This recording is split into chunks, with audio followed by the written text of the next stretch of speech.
Hi, and welcome to Homebrew Podcast. I'm Danny.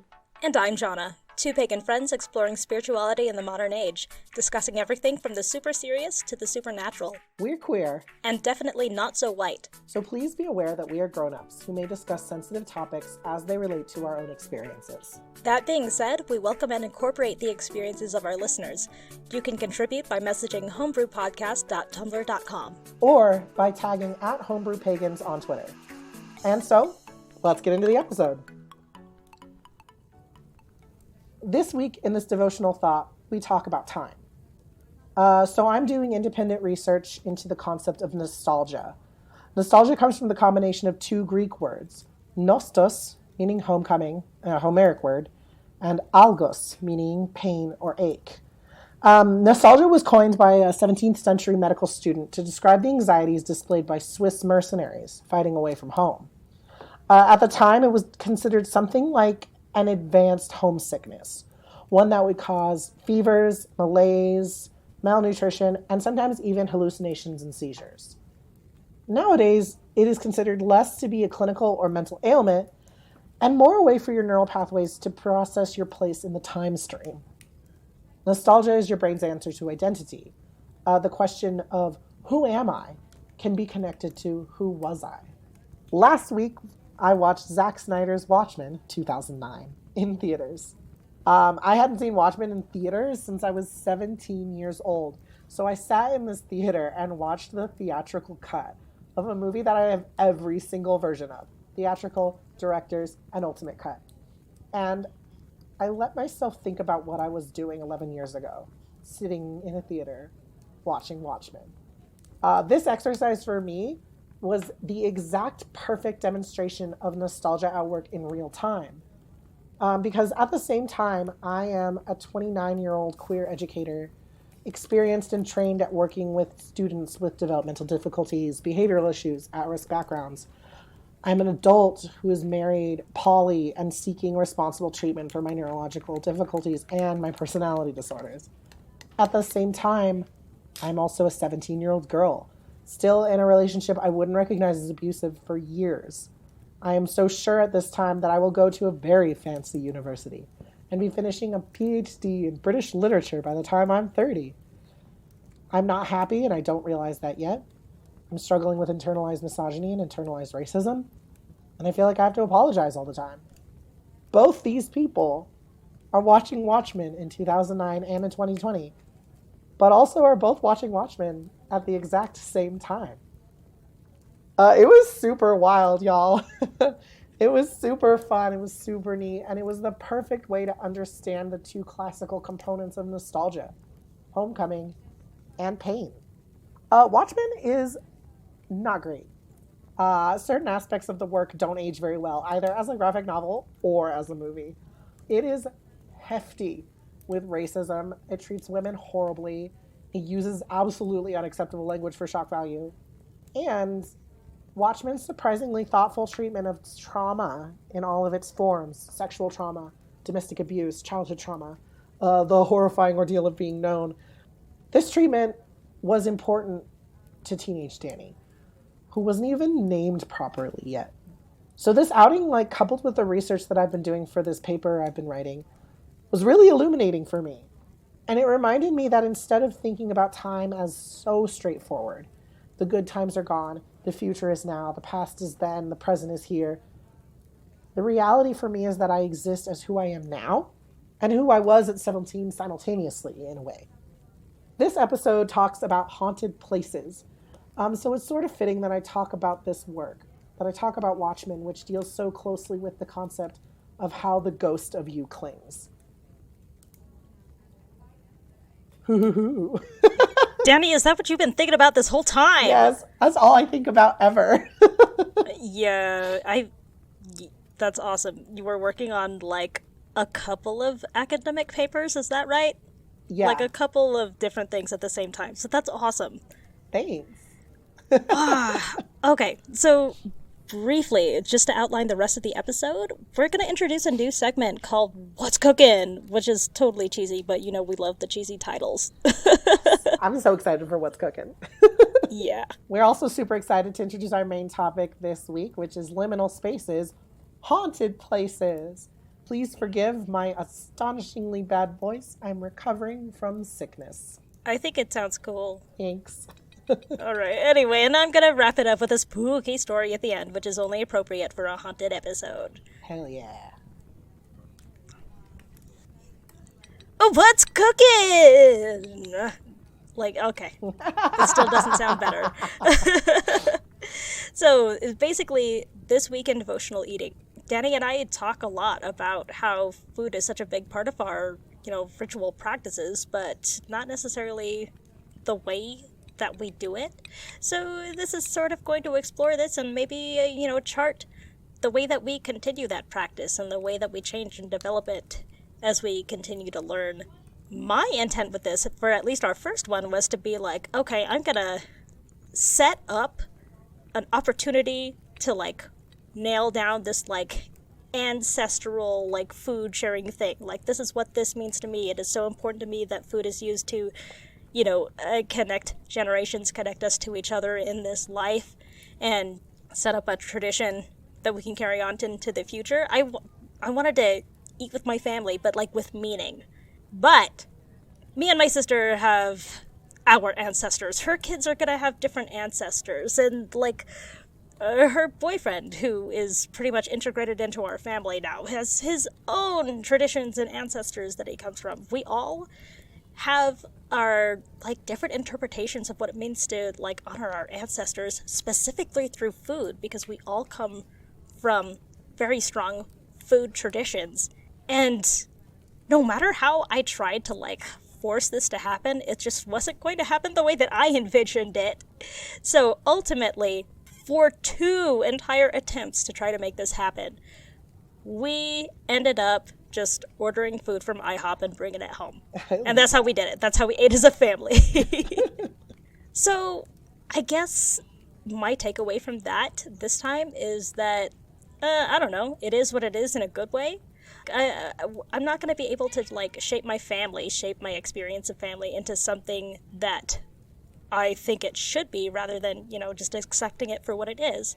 But that's basically how our ancestors love us too. They love us as we are. And as long as we're making room for everybody at the table, everybody is gonna be happy to eat at the table. And that's it. That's that. That's that. I love it. When we first introduced this, I was really excited. I had plans to use my food money to try and make comfort dishes that I remembered from my childhood, and I remembered as connecting to my ancestors and sort of feeling how that felt when I did it with intent. But then I got sick, and I'm still sick, as you can hear. So I did not do that actually at all. What I did instead was you hit the type of sick where you're really, really sick and you don't want to eat. And then when you're done being really, really sick, you're still kind of sick. So it's time to eat a lot of self-indulgent food. So I learned I perfected how I make a soft-boiled egg. I put it in some ramen with some vegetables in it. I went to the fancy Asian market and got fancy ramen. And I ate mostly by myself. Because any meal I want to have before probably 5 p.m. is going to be by myself, because my housemates and my partner are running on a nocturnal schedule right now. And I don't, because I have to go to work in an office, and it sucks. But, and for a while, especially when I was sick, it made me feel kind of lonely.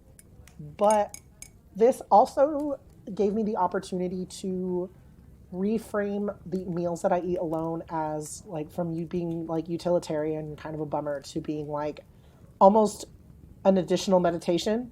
I was able to have some time to myself, feed my body, experience my foods, think about life, and all of that good stuff uninterrupted. And so for devotional eating this time, it was more of a self-care eating. And I hadn't done that in a while. So it was really, really valuable. Awesome. Yeah. Food. That's good shit. Please feed yourself and get better. Yes, I am endeavoring to do so. Cool. So we're going to revisit what's cooking later, for sure. But for now, let's move over to our main topic. Our main topic! Danny, what is it? Our main topic, I'm very excited, is liminal spaces, haunted places, baby! We are back, and we are ready for haunted action. Yeah, not actually the things that haunt it, No. just like where they're at. Yes, that is an entirely different thing. It's very important to make that distinction. We are only actually very nominally going to be talking about the things that haunt, and we are going to be dwelling a lot on the places that are being haunted. So, we'll dig into that in a second, but first, we talked about liminal spaces for the very first time on this podcast in episode 7, which feels like an eternity ago. If you do not remember, or were not around for our 7th episode, welcome. Let's give a brief redefinition of liminal space. So a working definition of liminal space for this podcast that we've kind of personally designed is a physical space that situates itself between the perceptible, the real world, and the imperceptible in such a way that creates an overlap between now and the past/future in various ways. Just as a brief overview, looking at liminal versus haunted places, we want to remember that places can have memories. Specifically, liminal places tend to have memories and are sometimes aware enough to have intentions as well. Merriam-Webster provides a definition of haunted, which is to visit or inhabit as a ghost. Now, we don't necessarily believe here that haunted means it must be haunted by a ghost, because another definition is to visit often, or to continually seek the company of. Thank you, Merriam-Webster. And again, that invites us to consider things other than ghosts that can haunt places. Sort of tangentially related, but I would say like one of my big sources for talking about liminal spaces as a whole, and like a reference point, is a series on Hulu. So if you have Hulu, I would recommend you check out a series called Abandoned. It's a documentary style series hosted by famous skateboarder Rick McCrank. That's a great name. It's so good. It's so good for a skateboarder. And Rick McCrank explores abandoned structures across America. He has interviews with people who live around that area. It sounds very corny, and it is a little bit. But the series also unexpectedly delves into the issues that create abandoned spaces, such as poverty, racism, failing school infrastructure, as well as delving into nostalgia and American grief. This recommendation probably should have been included in episode 7, but I didn't do that. So I am making sure to retroactively include it now, because a lot of my feelings on liminal spaces as a whole and on urban exploration as a separate entity kind of are very well depicted in this documentary, and I felt very, very valid when I saw it. Anyways, in our first episode about liminal spaces, we discussed the crucial role that time plays in creating a liminal space out of an abandoned place. In that episode, we posited that an abandoned place was capable of holding on to the residual energy from the living creatures that used to inhabit it, because, in some way or another, that time was still happening. And the act of holding on to that residual energy from an abandoned place is how that abandoned place becomes liminal. It's really similar in hauntings as well, as anybody who watches a single episode of any ghost hunting show will know, is that there are a few different kinds of hauntings. I've simplified them into 4 different categories. These categories aren't new, but some of my choices in what becomes in each category might be a bit of a hot and spicy take. This is a homebrew exclusive. Nobody else has these categories. The drama, what will be in these categories. They're really simplified. So I don't want to hear a well actually from anybody. I know my ghost hunting categories. We got to keep focus. So the first of these 4 categories is intelligent haunting, wherein a human spirit of someone who died interacts intelligently and coherently with the living space and the members that live within that space. So, for example, this is going to be a ghost with a recognizable form or personality, identity.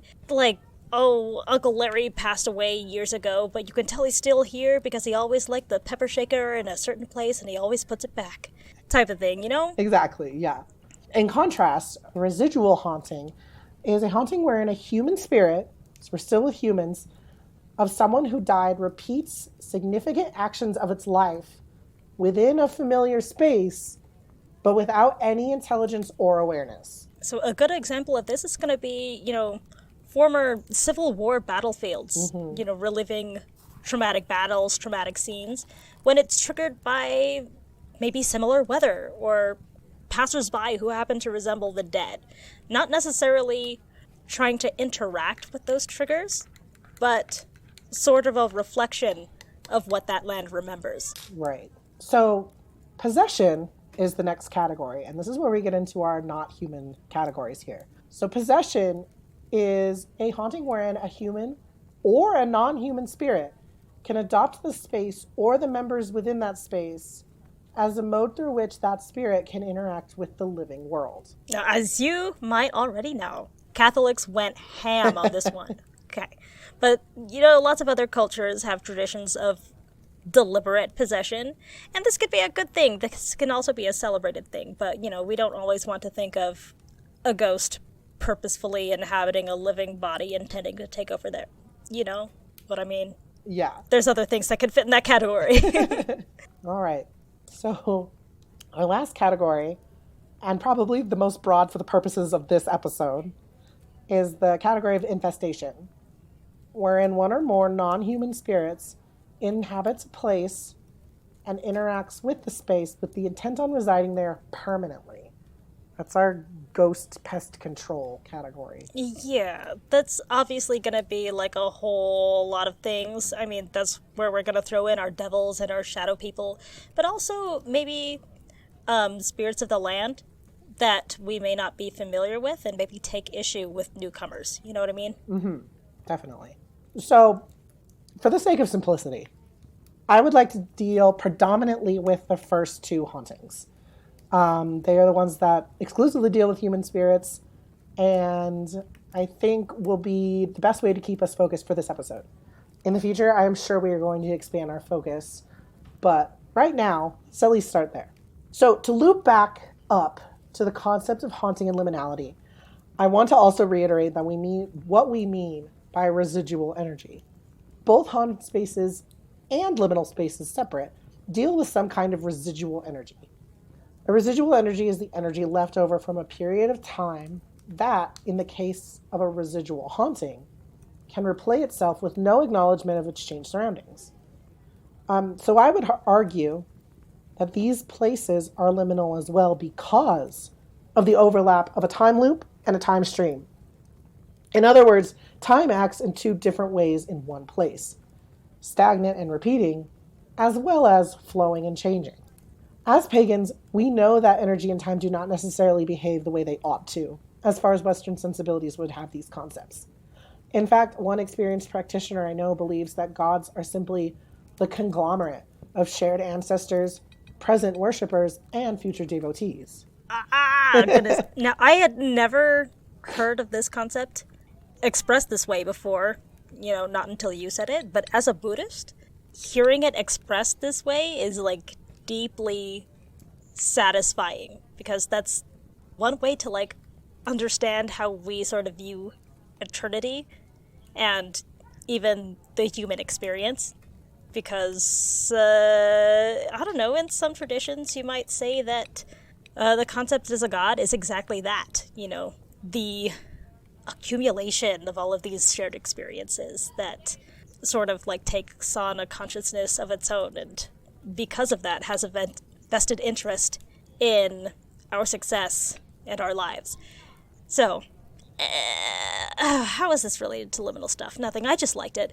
But pagans are interested in liminal spaces and seek them out because we recognize that they are powerful. In these places, it is a lot easier to converse with non-physical entities, to have an observable, for different values of observable. You can see these non-physical effects on the environment for different values of C, I guess. But these are incredible places for exploring and experimenting with religious and magical methods.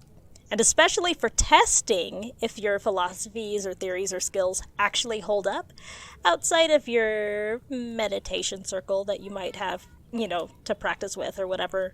But basically, we don't really disagree on whether or not liminal spaces have power or potential. What we disagree on, as pagans, where we, experience wide conflict, is on how these places should be treated. And I can't just say a line like that without nominally acknowledging slave graves and desecrated, aboriginal native sites. Like, everybody likes grabbing bones and grave dirt when it's not their dead being disrespected. But, that's a whole other thing, and I'm sure we'll bring it up later. Yeah. That's for another time. But we wanted to acknowledge that we know, We know. But no matter how our practices or our philosophies differ, the crux remains the same.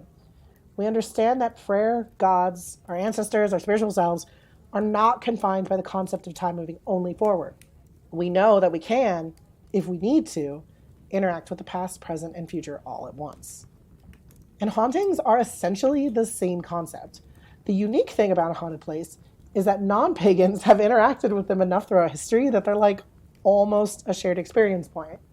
I don't think your average host, I'm going to go on a limb and say that your average host of your favorite ghost hunting show, unless you have specifically targeted pagan ghost hunting shows, are probably not going to be or define themselves as pagan. But they are still sharing in the experiences that we also understand within haunted places. They are noticing the difference between time in a haunted place. They're acknowledging this, even if they don't necessarily have the verbiage or the belief system for it. And as liminal spaces also become more mainstream in terms of non-spiritual exploration goes, we start to see that same connection. The documentary that I recommended above is a really good example of a person that documentary series is not approaching explicitly abandoned places as liminal, but that is what he has ended up doing, even if he doesn't know or acknowledge the verbiage of a liminal space. I want to reiterate, though, that while some liminal spaces can be haunted, and some haunted places can be liminal, they are not the same thing. Some haunted spaces are just haunted, and some liminal spaces are just liminal. So, how can we tell the difference? And I mean, we already have explored the concept of liminal spaces that aren't haunted in episode 7. And in fact, we are continuing to expand the liminal space concept into a series in this podcast. So, is every Denny's parking lot haunted, but only at 3 a.m.? Maybe. I mean, maybe. But it's more likely that that space is expressing its liminality at that specific time. And that's a whole other thing. Haunted spaces require some kind of acknowledgement of time passage, whether it be by a death, by trauma, by a non-human or therefore non-linear creature. But if you were to remove or resolve the time loop, be it by possession or meditation or cleansing, and that space does not hold on to that spiritual energy still, does not continue that time loop, regardless of the presence of that spirit, then that place is, quote, just haunted. Which, nothing is just anything. But that place is a haunted place rather than a haunted and liminal place. It's a super fine line. And honestly, it doesn't really matter if you can't immediately tell the difference. Time and space and spiritual energy are so interlocked that separating them is sometimes just not the point. That's not why you have found yourself in this place. That is not what you need to get out of your experience within this place, be it haunted, liminal, or both. It just is what it is. Right. We know and acknowledge all this shit. Does that change how we approach these kinds of places? If you're acknowledging all of this about it. I would say one thing to remember is that we also need to ask places for permission. Permission to enter, permission to act. Consent is a thing, especially if you acknowledge that a place may have its own awareness and a certain ability to, self-determine. Basically, if a space says that you're not welcome there, you can take that at face value and just move forward knowing that your actions have consequences, even if you feel that you need to make a righteous entry, whether you're welcome or not. Just as an example, After dark, my parents' graveyard is off the shits. Like, it's whack. It's crazy. And somebody, or some bodies, maybe even like gatekeepers of that graveyard or whoever, they don't like visitors after dark. Now, this is the oldest cemetery in the city, and they have seen more than their fair share of vandalisms, of hooligans, and like people just doing dumb shit. And it's understandable that they don't trust me, because I'm a visitor. What I can do with that is choose to build up trust with those entities, or I can proceed prepared to meet that spiritual or even physical resistance. That's just a fact of knowing that there are other entities that you have to interact with when you do so. Along with that is respecting the native conventions of the land or its dead. Sometimes it's not possible to do both at the same time, but you've got to deal with what is actually in front of you. I mean, sometimes a place is stolen from its native peoples. Sometimes the place is marked by the trauma of once living people, and you have to expect that to have an effect. You might have heard probably stories of people asking, like, Catholic priests to exorcise a spirit, only to find out later that the spirit was Jewish and in no way acknowledged the exorcism. Like, that happens actually a lot. And that shit is for real. It's, like, not just stories. Of course, it is astounding proof of Christian culture and tone deaf to non-Christian possibilities. But anyway, the land or the building will probably be more receptive to visitors, if you're using gestures and greetings that it's already used to. So the same thing goes for spirits who used to be people. You know, basically, you can't expect everyone and everywhere to speak English and answer to Jesus. You know, just a little traveler's tip. The last thing that goes along with, you know, safely interacting with these liminal haunted spaces is remembering your own ancestors, your own history, in order to stay mindful of how a space is reacting to you. I know that probably at first we think of, like, the obvious. I think about these haunted plantation homes where white people are like, well, this is ours. This is our home. And it shouldn't mean anything that all these dead slaves are in here, but you, like, in the back of your mind, you think, how fucking wild that you would expect that to not play a part. But on the other hand, when I was younger, I went to my friend's boyfriend's racist family's house. Oh, God. Like, it was a family of racists, and I don't really remember why I went over there, but I did. And when I walked through the door, as, like, the mom was talking to me and, you know, giving me those nominal welcome inside, put your shoes here, whatever, I literally felt their family spirits, like, bearing down at me, like, all at once, especially, goodness. When I experience an attack like this, you know, that I actually, like, feel with some clarity, to me it feels like my eyes can't focus, I'm having a hard time seeing, it feels like I'm getting maybe a little bit dizzy, and subconsciously, I must have known what it was those family spirits were, like, asking of me, or more, like, demanding of me, because the next words that I made sure to say were of speaking well about that guy, and telling truthfully what I respected about him, and that I expected him to be successful, and in fact, I'm hoping for it. And as soon as I said those things about their boy, they all eased up at the same time.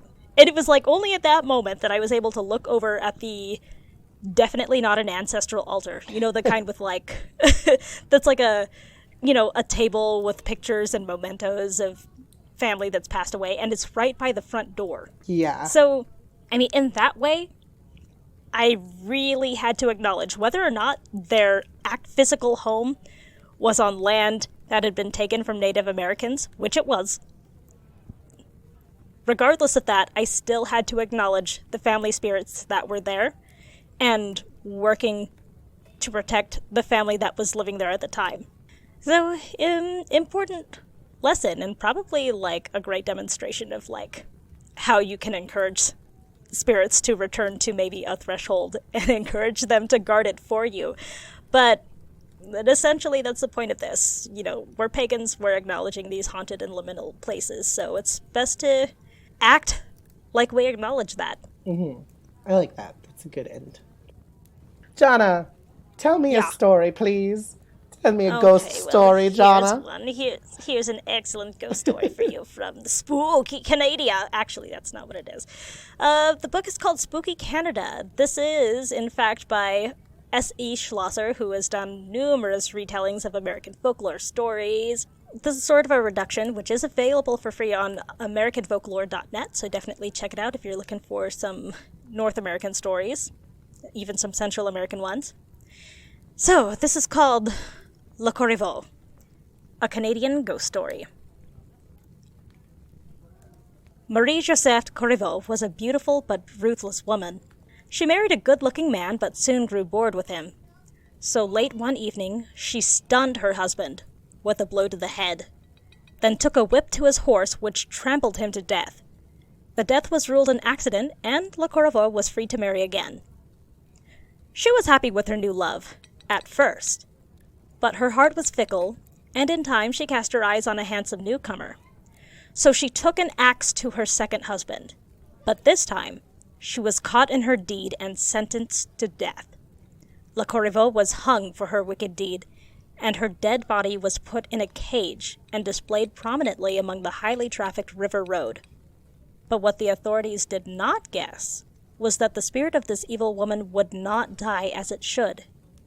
It was tied to her shackled, withering flesh. At night, Le Corriveau's eyes would open of their own accord, and her decaying hands would reach toward passing travelers as she whispered the travelers' names through a tangle of stringy locks. Soon no one would take the river road after dark, so the authorities took the corpse and buried it deep beneath the ground, hoping to silence the evil creature. But their hopes were in vain, for many a night Le Corriveau would arise from her grave and walk back and forth along the river road, accosting travelers. One night, a prominent citizen named Dubé was walking home to his new bride. As he passed the place where the cage of Le Corriveau once stood, his eye was caught by a scene of wild, demonic figures dancing around the blue light across the river. "Mother of God!" he gasped in fear, and then he screamed as a pair of bony, withered hands clutched his throat from behind. "Take me across the river, Dubé," Le Corriveau whispered into his ear, her greasy hair caressing his cheek. He flinched at the feel of her slimy skin. "I cannot pass the blessed waters of the Saint Laurent unless a Christian man carries me." Fear lent Dubé a strength he did not normally possess. He dropped to his knees, ripping at the creature's hands and flinching as he felt dry flesh tearing away from Le Corriveau's bones. "In the name of the blessed Saint Anne, leave me!" Dubé shrieked as the wicked thing bent over him.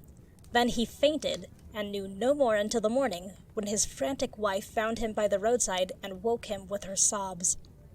The story of Dubé's attack spread through the city, and finally the authorities were forced to call in the holy cures to exorcise the foul spirit and free the citizens from her evil spells. The end. That was a good spooky story. I loved it. Thank you. You are welcome. So, hey, Dan, what's the question this week? It is that time in the episode, everybody, where we are going to begin wrapping up with our question for this week. Our question this week for our listeners is, what are some cool, weird places you guys have been to? What happened? What'd you do there? What made it weird? Tell me everything. Yeah, we love weird places.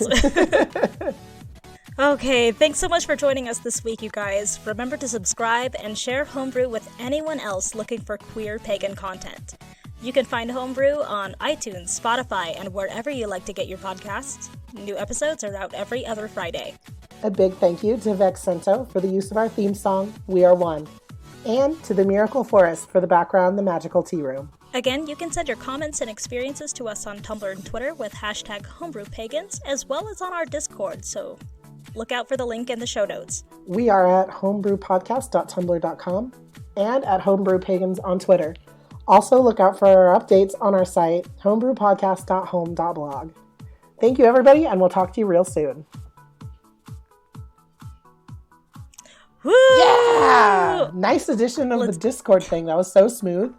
Yeah, let me end that.